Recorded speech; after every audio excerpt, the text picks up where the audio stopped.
À Val-de-Roure, sur le plateau de Thorrent, à 1100 mètres d'altitude dans les Alpes-Maritimes, Christian Escriva a créé le gâtillier. Il y cultive et transforme des plantes en agriculture biodynamique. J'ai juste commencé un doctorat en physique théorique. Et puis, c'est à ce moment-là que je me suis rendu compte que ce n'était pas vraiment ce que j'avais envie de faire. Enfant et adolescent, j'avais une relation très forte avec la nature. Je suis sans doute revenu à des activités plus proches de la nature. On a commencé à ramasser des plantes sauvages, à les faire sécher. Nous étions sur la commune de Breil-sur-Roya. Et on est resté là pendant 18 ans. On travaillait surtout sur le séchage des plantes. Moi, je pensais que je m'installais dans la nature et je passerais 9/10 du temps à regarder les arbres ou à faire mes méditations, et puis 10% du temps à travailler. Et en réalité, dès le départ, ne serait-ce que pour pouvoir vivre ou survivre dans un endroit comme ça, il faut beaucoup travailler. Oui, on les appelle soucis ou calendula officinae. Là, il s'agit d'une macération dans de l'alcool. Le statut, c'est celui de complément alimentaire. C'est donc destiné à l'absorption par voie orale. Traditionnellement, le calendula officinal est utilisé pour favoriser la cicatrisation des ulcères. Les écoles de plantes n'existaient pas, et puis les transformations qu'on fait ne sont pas vraiment enseignées dans les écoles de plantes.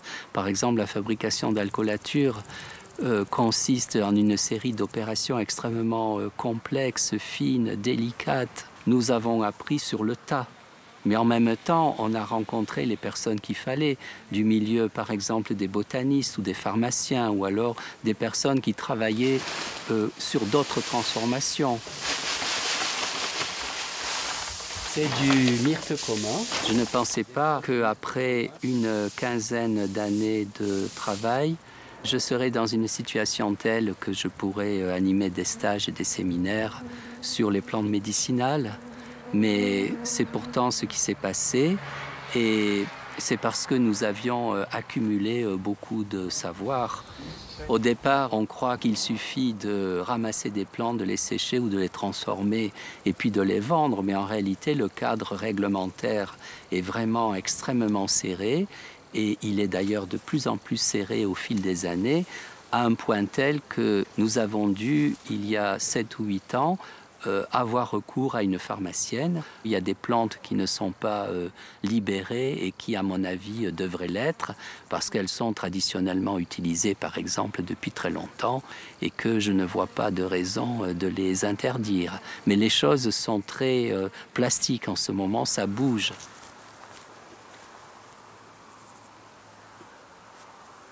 C'est vrai que quand on s'est installé ici, il y a plus de 30 ans maintenant, enfin dans les Alpes-Maritimes, je veux dire, nous ne pensions pas un jour en arriver là.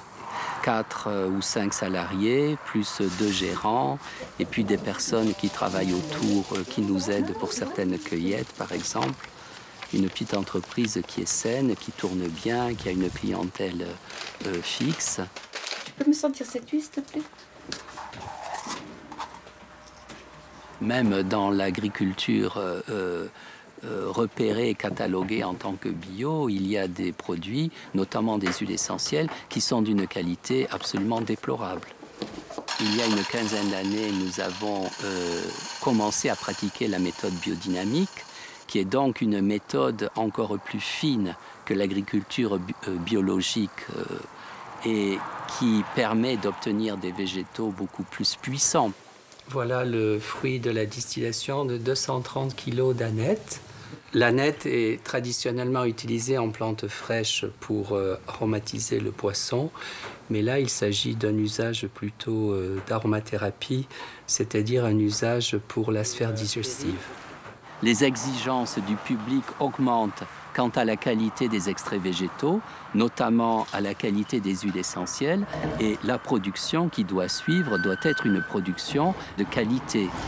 Moi, je préférerais aider des jeunes agriculteurs à s'installer et les piloter, les aider à, par exemple, faire les mises en culture faire le travail de transformation et puis aussi, bien sûr, les aider à commercialiser. Un détail, des coordonnées, un bonus émission ou laisser un avis? Rendez-vous sur le site de Parcours de Vie.